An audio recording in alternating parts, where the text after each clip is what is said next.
billahi minash shaitanir rajim. Bismillahir rahmanir rahim.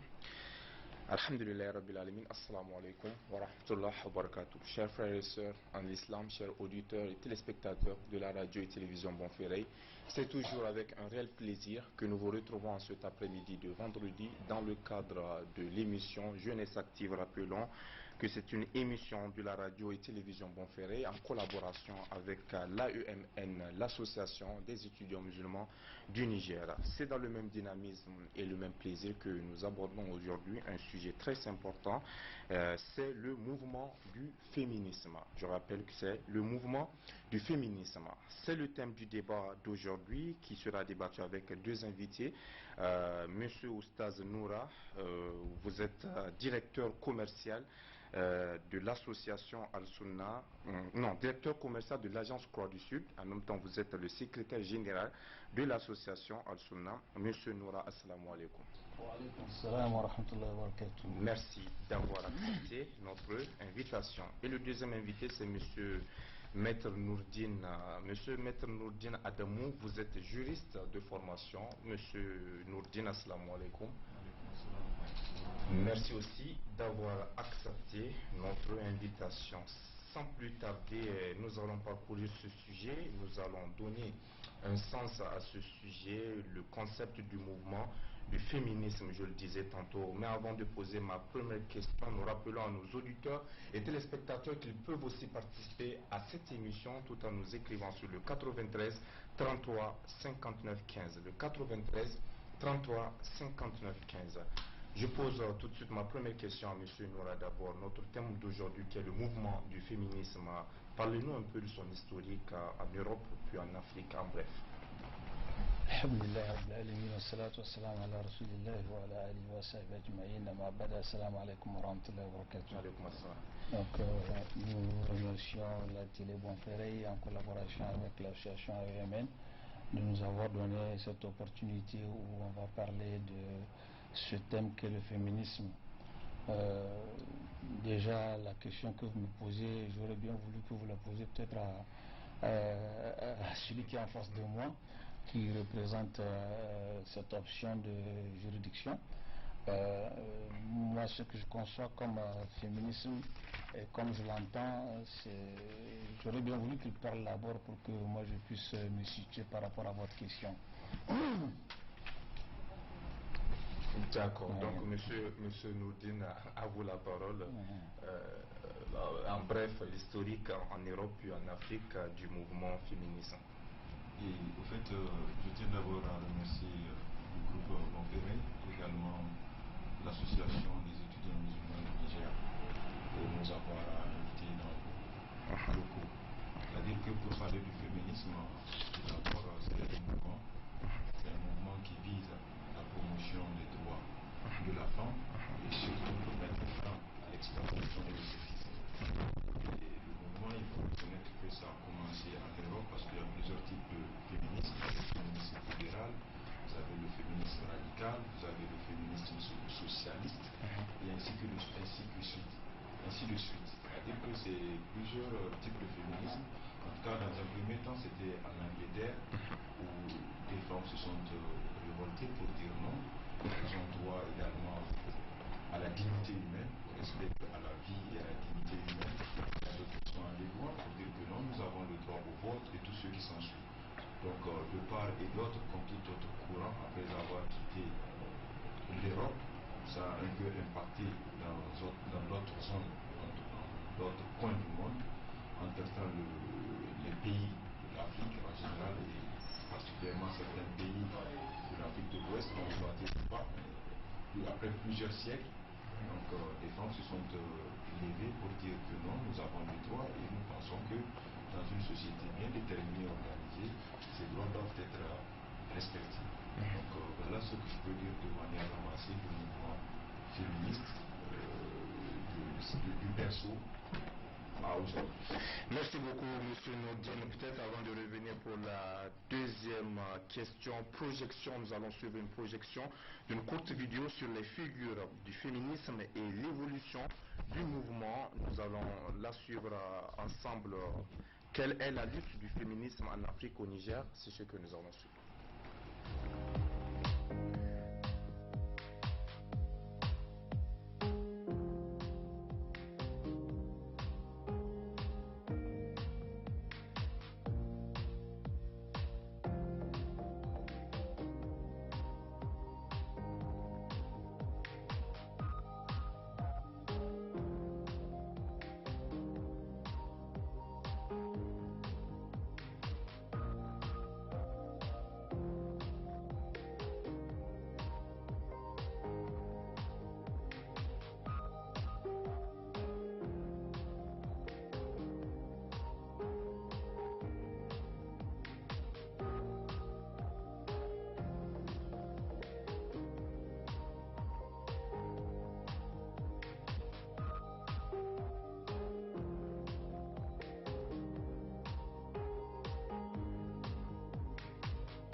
Merci beaucoup. C'était une petite vidéo sur les figures du féminisme et l'évolution du mouvement.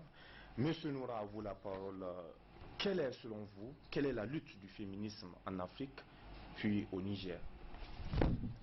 Oh, alhamdulillah, comme l'a dit celui qui est en face de moi, le frère Noura, nous avons un peu entendu l'historique du féminisme. C'est une lutte qui a pris naissance en Europe dans le cadre où les femmes réclament le droit au vote, le droit à l'égalité, dans la prise en compte du travail, dans beaucoup d'autres choses où elles se sentent lésées.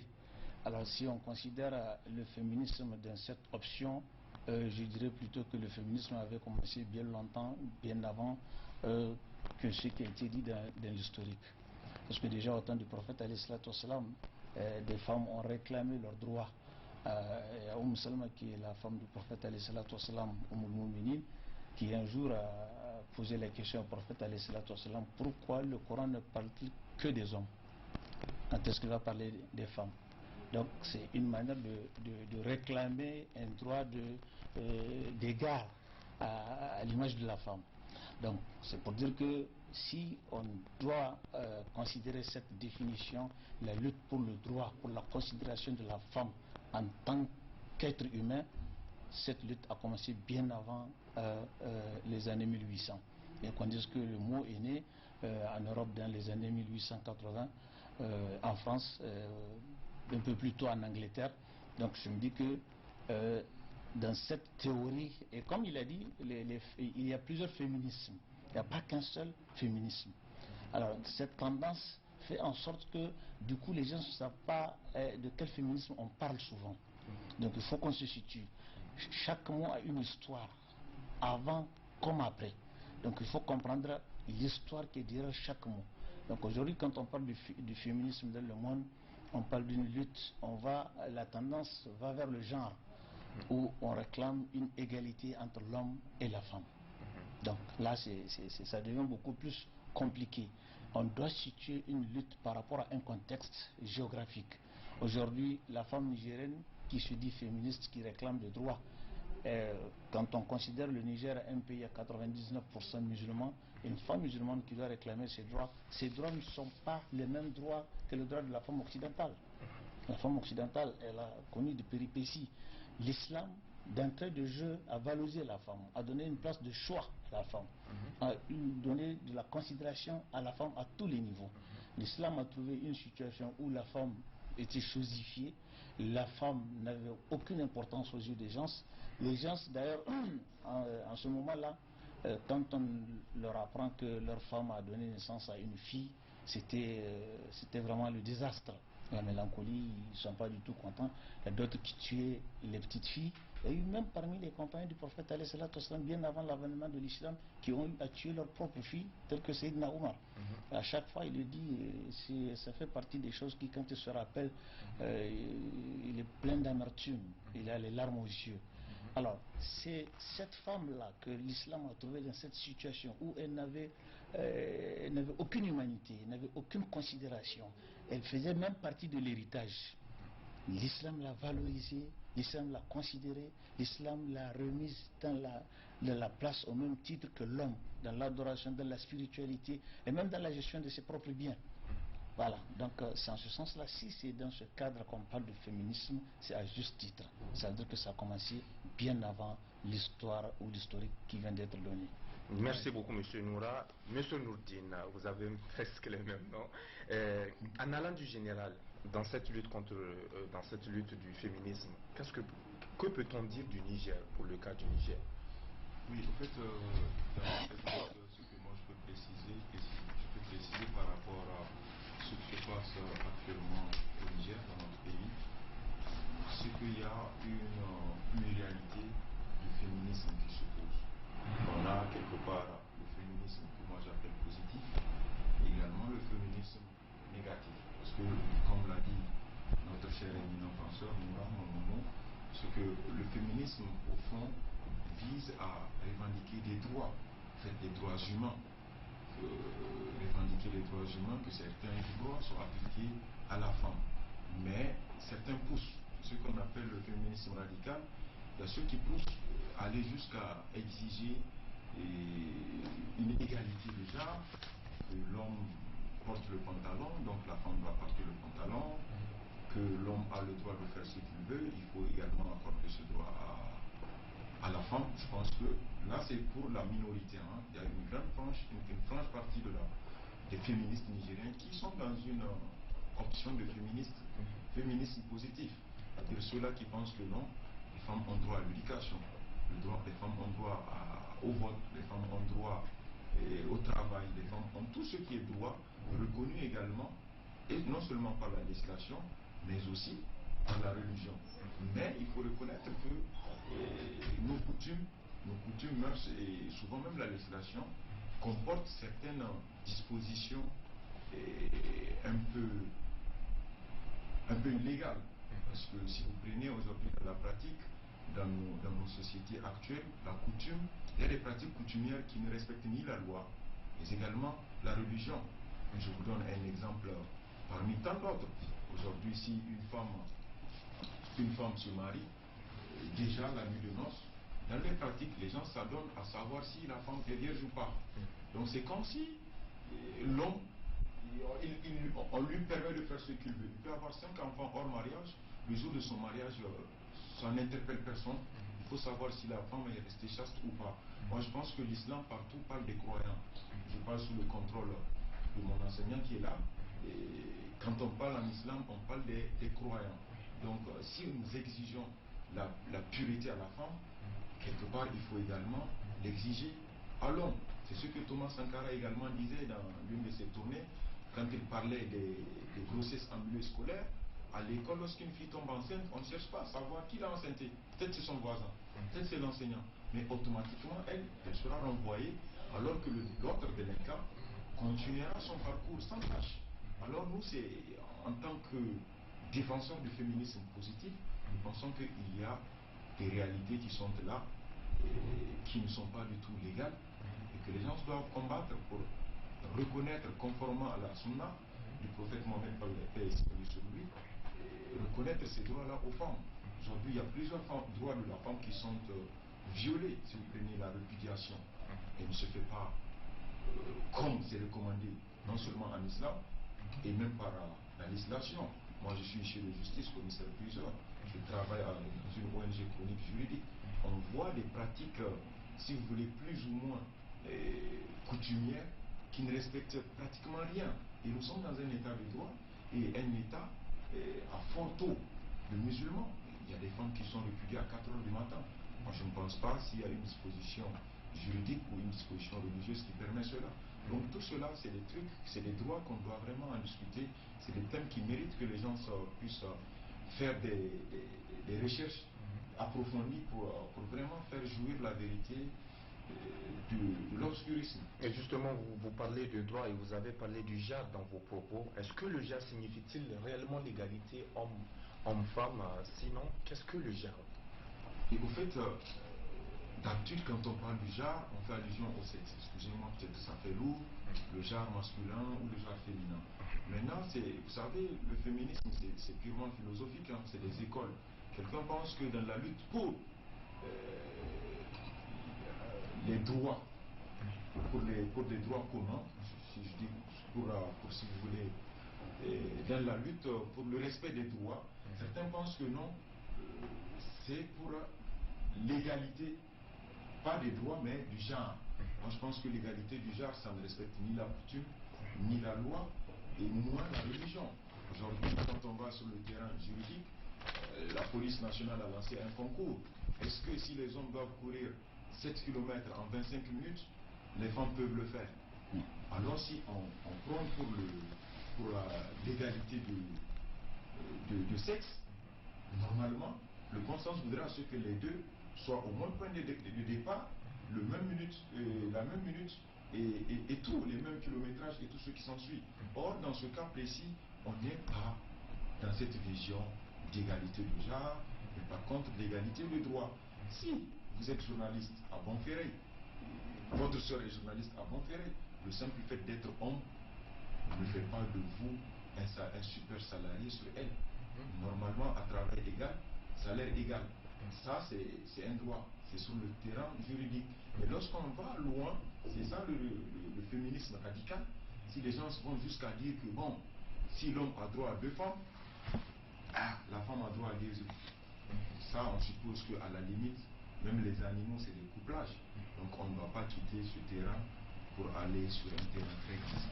Merci beaucoup. Monsieur Noura, plus d'éclaircissement sur le genre en tant que tel. Vous venez d'écouter Monsieur Nourdine par rapport à sa contribution. Qu'est-ce que vous pouvez nous ajouter par rapport au genre en tant que tel? Oui, ce que je peux dire par rapport à cette question de genre, en réalité c'est même là où le bas blesse quand on parle du féminisme dans les régions islamiques.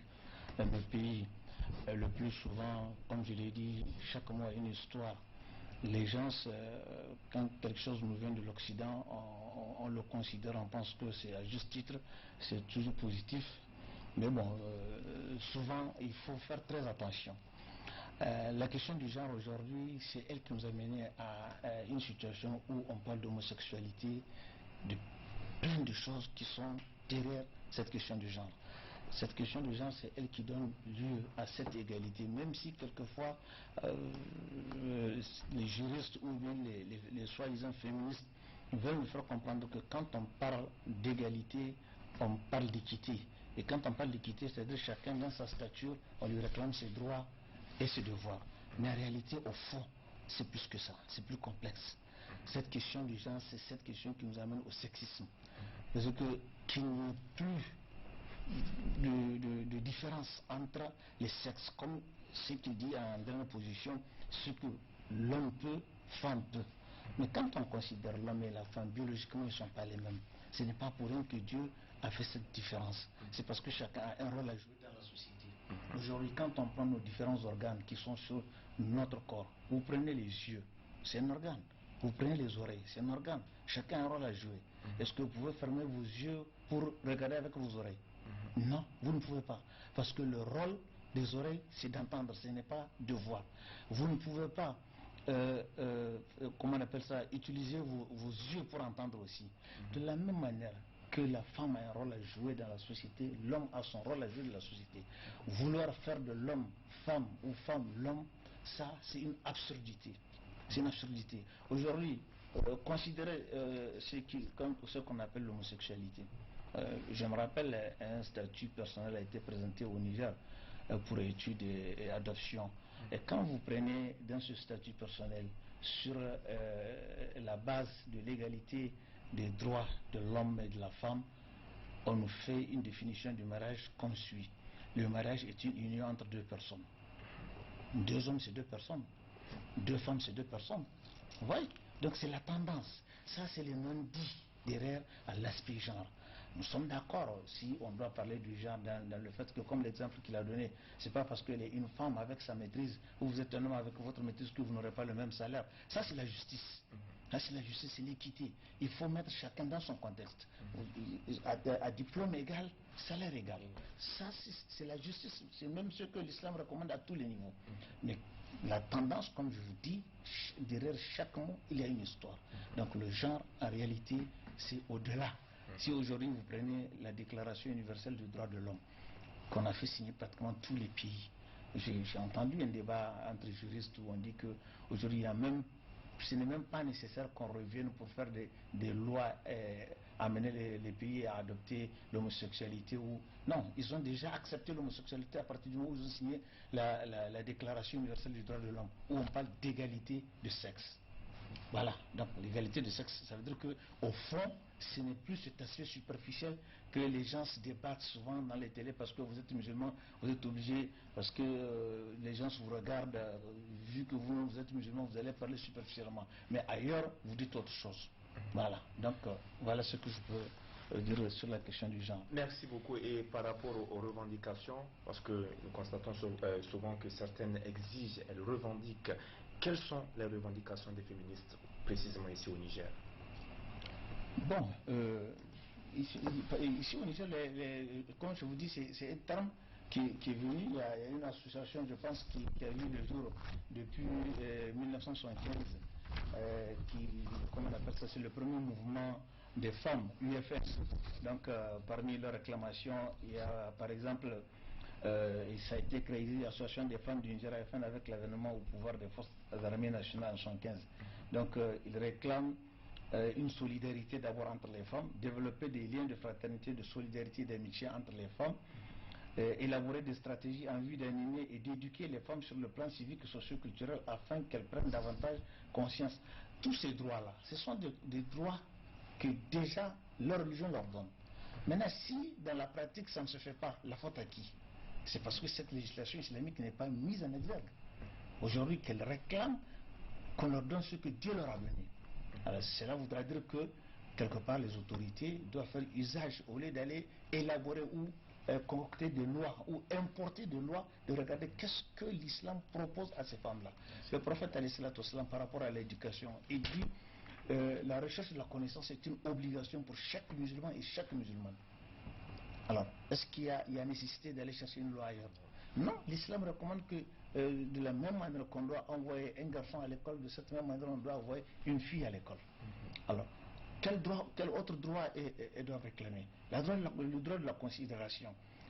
Le seul point d'achoppement le plus souvent où les gens ne comprennent pas, c'est la question de l'héritage. Quand on prend globalement toutes les religions du monde, aujourd'hui c'est seulement la musulmane qui est désignée par sa religion. Est-ce que vous entendez parler des juifs par rapport avec leur religion quand on parle des droits humains, ou la chrétienne? Non, c'est seulement la musulmane qui est indexée avec sa religion. C'est l'islam qui est à la base de l'appauvrissement des femmes, de leur maltraitance, de ceci et de cela. Et même la question de l'héritage, quand on prend globalement l'héritage, de la manière dont Dieu a partagé l'héritage, le plus gros revient à la femme.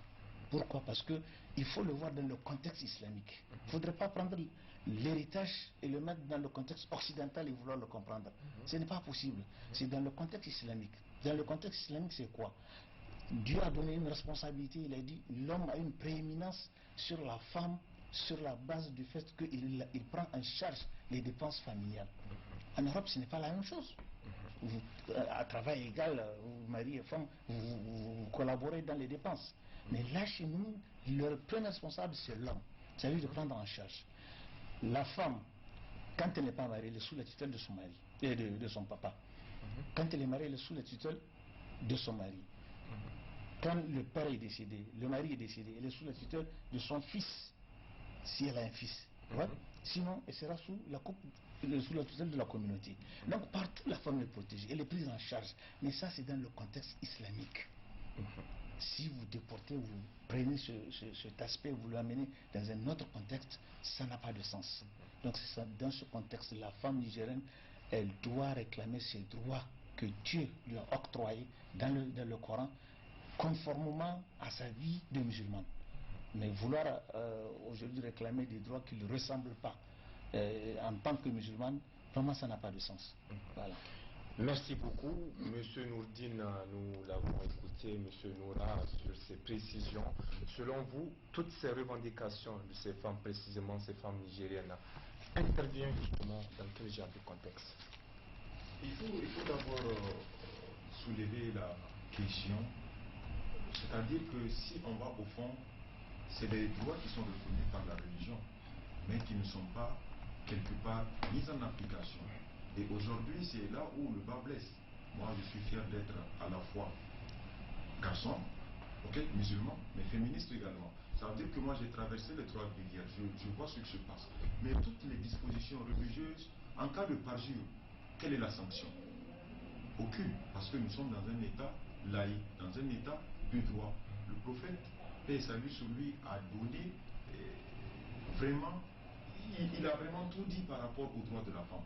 Oui, mais dans nos sociétés, en cas de non-observation de ces dispositions religieuses, quelle est la sanction à appliquer? Il n'y a pas. Et étant donné que nous sommes dans une société à forte croyance religieuse, à forte croyance islamique. À croyance islamique, donc du coup, il faudrait qu'on codifie. Mais si l'État lui-même, parce qu'il faut commencer par là, nous sommes là à toujours dire les blancs nous amènent, mais pourquoi nous on nous amène toujours? On a l'initiative, on est dans une communauté. Pourquoi nous ne pouvons pas prendre l'initiative de codifier la famille? Mais si on permet aux blancs de financer d'amener les partenaires, d'amener également les experts. Mais vous voulez qu'ils mettent quoi? Mais ce qu'ils veulent.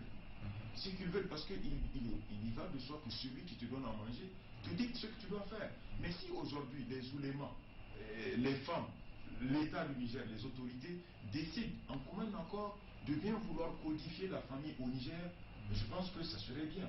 Moi, je suis dans le comité chargé de la lecture du code pénal. Mais on a vu des dispositions que le bailleur voulait modifier.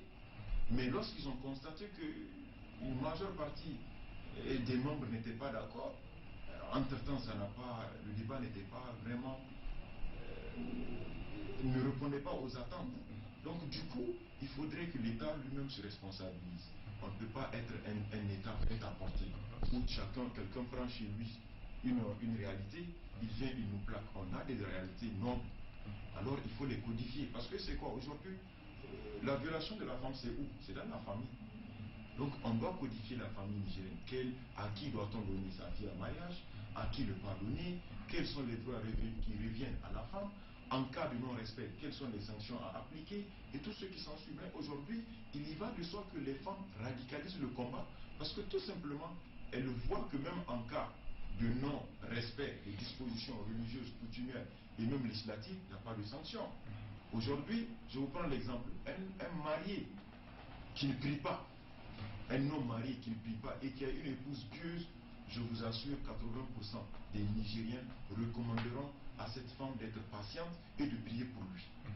Lorsque une femme pieuse sort avec un mari soûlard, ivrogne, je vous jure, on va lui demander d'être patiente avec lui et de prier.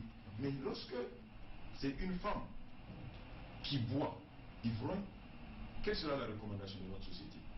La première des choses, on te dit débarrasse-toi d'elle. Mais pourquoi la femme, étant donné que l'islam a déjà prévu tout cela, vous lui recommandez d'être patiente? Là, il y a une violation et les femmes, il y va de soi parce que en majeure partie, l'injustice attise le feu de la radicalisation. Le terrorisme et tout ce que nous constatons, ailleurs, c'est parce que l'État n'est pas présent. Il y a des localités dans lesquelles ils n'ont jamais vu le drapeau. Mais il y a des quartiers ici en centre urbain où tu ne peux pas faire 2 semaines sans voir une voiture de la police, de la garde ou de la douane. Et c'est un peu ça. Donc si aujourd'hui les femmes se radicalisent au Niger, c'est quelque part parce qu'il y a de la mauvaise foi. Et j'ajoute, là, cher aîné, prière de me pardonner, mais en majeure partie, nos prédicateurs passent tout leur temps à parler des droits qui reviennent à l'homme ou bien des devoirs de la femme. On oublie catégoriquement de parler des droits de la femme parce que là, c'est là où l'humeur prend le dessus. C'est-à-dire qu'en majeure partie, lorsque les hommes font des prêches, c'est pour dire que l'homme a droit à 2, 3, jusqu'à 4 femmes, c'est vrai. Mais il faut aussi donner les conditions dans lesquelles les 2, 3, jusqu'à 4 femmes, il y a quelqu'un qui ne nourrit même pas son épouse. Ok, sa femme souffre, sa femme fait ceci, cela. Lui ne cherche pas la solution dans ça. Il crée d'autres problèmes. Et les gens ne lui disent pas arrête. Pourquoi? Parce que ceux qui ont le droit à la parole, c'est eux aussi qui sont en train, quelque part, de violer ces droits-là. Moi, je suis issu d'une famille polygamique. Et peut-être que je désire l'être. Mais cela ne veut pas dire que je dois encourager toutes les violences faites aux femmes parce que je ne suis pas femme. À la limite, c'est pas normal. Quand vous parlez de violences faites aux femmes, vous faites référence justement à tout quoi? ce que je viens de vous citer. Par exemple, la répudiation de la femme, n'importe comment. Moi, je suis chez de justice, j'ai eu des dossiers dans lesquels une épouse refuse de donner un prêt à son mari, on la répudie à cause de ça. Est-ce que le prophète a parlé de ça? Est-ce que la loi a parlé de ça? Mais étant donné que nous avons des coutumes très fortes qui permettent à l'homme de faire ce qu'il veut dans la famille, les gens font du n'importe quoi. Et c'est ce qui fait de notre société une société aveugle. Souvent dans le même foyer, on applique la coutume, on applique la loi, on applique la religion et on applique du gangastérisme. Parce que moi, je ne peux pas comprendre que tu répudies ma fille à 3 h du matin. Et si elle se fait, je ne sais pas, harceler en route? Lorsque vous avez besoin de cette fille-là, de sa main, tu as envoyé tes parents. Maintenant, pour la ramener à la maison, tu la laisses seule traîner dans la rue à 3 h du matin. Est-ce que ça, c'est normal? C'est pas normal. Je ne dis pas que les femmes sont pieuses. Je ne dis pas qu'elles sont pieuses, mais je pense que c'est l'excès de violation des droits de la femme qui pousse certains à se radicaliser. Ça, il faut le reconnaître. Et moi, j'invite les prédicateurs, ceux qui ont eu la chance de farfouler la science religieuse, de dire aux hommes ce qui leur revient comme devoir. C'est-à-dire au-delà des droits, vous avez des devoirs. Nous pensons que si tu déposes le sac de riz à la fin du mois et tu donnes chaque matin 2000 ou 3000, c'est fini. L'éducation des enfants, la femme et tout ce qui reste repose sur son poids. Il y a des gens qui ne... Il y a eu le débat, est-ce que les femmes doivent cuisiner? Mais heureusement qu'on est venu dans la coutume. On suppose que c'est de facto cela. Maintenant, le problème qui se pose, est-ce que les hommes peuvent ou doivent assister les femmes dans les tâches ménagères? Et notre coutume est contre cela. Avec des recherches, on a constaté que l'islam ne répudie pas, l'islam ne sanctionne pas cela. L'islam, par contre, recommande même le fait que si l'homme est disponible, parce que c'est conditionné, d'aider son épouse dans les tâches ménagères. Mais je suis persuadé que si ta soeur vient chez toi, elle te trouve à la cuisine ou en train d'aider ta femme à faire la lessive, c'est des catas quand tu vas retourner dans la maison familiale. Donc tout ça là, je pense que c'est des barrières liées à nos coutumes. Et moi je pense que toute coutume qui va à l'encontre de ma religion ou de la loi, on la rejette. La coutume c'est une source du droit, ça vient de chez les blancs. Mais chez nous la source du droit, la première source du droit, c'est le Coran. Mais quand on est dans une société où souvent on applique la loi, souvent on applique le Coran, souvent on applique la coutume, mais il y va de soi. Quand j'étais en première année droit, il y a 11 ans de cela, je dis en droit de la famille, papa, voilà ce qu'on m'a dit. Mon père me dit, réfère-toi à la sourate, tant, tu verras ce que Dieu a dit. Et en fin de compte, je me suis dit que tout ce qu'il y a dans le code de la famille et dans le code civil régissant la famille, je vous jure, à 80% provient du Coran. Mais si nous ne fournissons pas cet effort, les non-musulmans exploitent et utilisent notre Coran, mais il y va de soi qu'ils modifient les dispositions qui ne vont pas en leur faveur pour nous pousser à aller vers. Si vous prenez le mariage pour tous, aujourd'hui, c'est des sociétés dans lesquelles il y a tellement de dépravation des mœurs et la religion n'est pas encadrée elle-même dans leur société, mais il y va de soi qu'on accorde à l'homme de se marier à un homme, alors que même les coqs ne se marient pas avec d'autres coqs. Mais pourquoi on va dire à un homme de se marier à un homme, ou une poule à une poule? Jamais, moi je n'ai jamais vu une poule mariée à une poule. Mais on nous pousse à accepter que les femmes se marient entre elles, que les hommes se marient entre eux, et il y a même des universités européennes dans lesquelles on pousse maintenant à créer des douches pour les transgenres. Parce qu'un peu partout, pour eux, je ne sais pas du moins ils ou elles, quand ils sont dans les douches des hommes, ils sont harcelés, et quand ils sont dans les douches des filles, ils sont mal compris. Donc il faudrait qu'on crée des nouvelles douches pour les transgenres, pour eux. Donc tout ça là, je pense que c'est une sorte d'animalisation de la société. Et tout cela est lié à notre lenteur, à notre, je sais pas, à notre manque de sensibilité par rapport à cette question vraiment très cruciale que nous pensons ne rien dire à la limite. Et vous voyez, nos rues sont parsemées de guerres et de PD. La loi ne dit rien. Si tu prends un PD sur la route, tu le frappes, tu auras des problèmes pour coups et blessures volontaires, parce que la loi ne réprime pas cela. Je pense que la société doit réfléchir. Les autorités nigériennes n'ont juste pas dit mot par rapport à l'homosexualité. Il y a un vide juridique.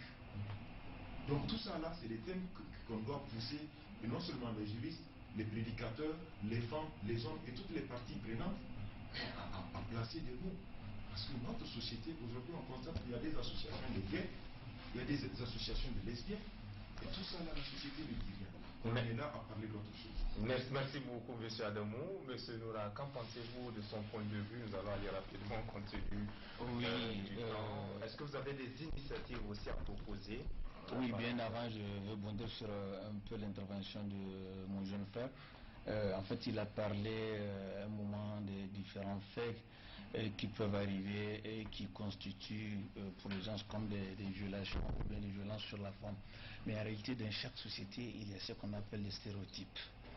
Aujourd'hui, quand vous allez chez nous, quand vous faites comme ça veut dire que vous approuvez. Ailleurs, quand vous le faites, ça veut dire que vous n'êtes pas d'accord. Donc ça, c'est des stéréotypes qui appartiennent à des sociétés. Chaque société dans le monde a des particularités qui lui sont propres.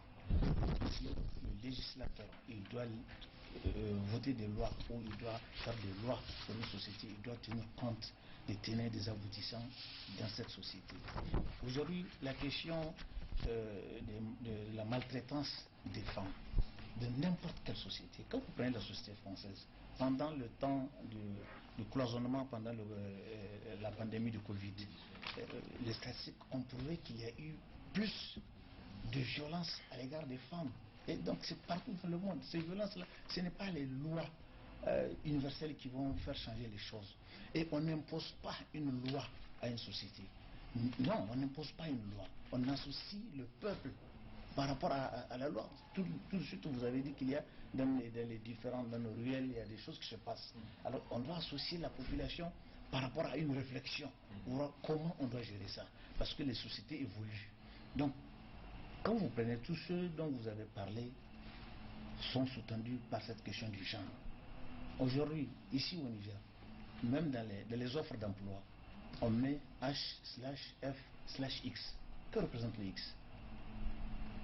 Vous voyez une société, une ONG qui cherche un comptable, on dit H homme, /F femme, /X. Le X là représente quoi? Est-ce qu'il y a un troisième sexe? On n'a pas de troisième sexe? Je ne sais pas. Où il y a un troisième? Il n'y a pas de troisième sexe. Donc c'est cette tendance du genre. On parle des transgenres. Ces gens-là, c'est du sous-entendu. C'est-à-dire qu'on est en train de venir. Alors c'est pourquoi je dis que dans une société comme la nôtre, je suis d'accord quelque part quand vous dites que nous-mêmes, on doit se lever pour faire des propositions concrètes. Mais il faut que de l'autre côté, l'État associe. Aujourd'hui, tout ce que l'État fait, il n'associe pas les oulémas, les associations islamiques. Elles sont là pour ça. C'est des outils de travail. Aujourd'hui, quelque part, quand vous, en tant qu'association islamique, vous refusez ou bien vous indexez, vous interpellez l'État par rapport à une loi ou par rapport à un projet, alors on vous considère comme un ennemi. Mais pourtant, l'association islamique ne peut jamais imposer. Non, ils ne peuvent que proposer ou décrier. Voilà, la question de la convention. Ça fait 30 ans qu'on a combattu la convention. Cette convention qui parle d'éradiquer toutes les discriminations à l'égard de la femme. On veut globaliser un code pour l'Afrique de l'Ouest par exemple. Mais on ne peut pas faire une loi pour des gens qui ne sont pas d'une même société par exemple. Un musulman, un chrétien et un mangeur de chien, vous leur faites une même loi. Moi je mange halal. Lui il mange n'importe quoi. Comment pouvez-vous faire une loi? Non, on fait une loi qui sied à chaque catégorie. Nous sommes d'accord. Quand on parle de droits de l'homme, il y a un philosophe français qui dit que quand on parle de droits de l'homme, lui il a toujours pensé qu'il s'agit de l'homme blanc, pas de l'homme noir. Pourquoi? Parce que pour lui, ça ne sied pas à l'homme noir. Ouais, ça c'est de l'injustice. Voilà. Donc c'est pour dire que l'islam, c'est une religion qui s'applique en tout lieu et en tout temps. Et qu'on doit faire très très attention, et surtout les médias. Même le cadre, le féminisme par exemple, quand il est arrivé, même aux États-Unis, ça a été combattu. Dans toutes les sociétés, le féminisme, ça a été combattu. Pourquoi? Parce que les sociétés ont des stéréotypes, comme j'ai dit. Vous voyez, quand vous prenez nos coutumes, dont vous avez parlé tout à l'heure, à 80%, les coutumes nigériennes ont pour base l'islam. Ouais, à 80%. Nos coutumes sont basées sur l'islam. Voilà, c'est des coutumes islamisées. Quelque part, quand vous voyez quelque chose que vous ne comprenez pas, c'est-à-dire le prophète alayhi salatu wassalam, dans sa propagation, a rencontré une communauté à qui il a proposé l'islam. Qu'est-ce que vous avez l'habitude de faire? Ils ont cité 15 comportements. Dans les 15 comportements, les 7 sont conformes à l'islam, les 7 sont en porte-à-faux avec l'islam. Le prophète a écarté les 7, il leur a proposé d'autres 7 pour que ça constitue le bloc pour être conforme à l'islam. Donc l'islam n'est pas contre les coutumes, sauf celles qui sont en porte-à-faux avec l'islam en réalité. On va clôturer, monsieur Noura. Merci beaucoup. Merci, continue du temps qui est un peu... merci en tout cas, c'était un plaisir. Nous allons nous arrêter là, compte tenu du temps. Merci, monsieur Oustaz Noura. Merci, monsieur Adamou Nourdine. C'était un plaisir. Merci d'avoir répondu présent à notre invitation. Merci à tous les auditeurs et téléspectateurs de la radio et télévision Bonferré. En tout cas, nous aurons l'occasion d'en parler une autre fois. Merci à l'équipe technique de la radio et télévision Bonferré. Merci à l'AEMN, l'association des étudiants musulmans du Niger. Restez avec Bonferré, les programmes continuent. Merci, à bientôt. Merci. moi je saisis l'occasion pour vous en tant que juriste. Vous avez une responsabilité. Ce que vous êtes en train de dire, c'est une réalité.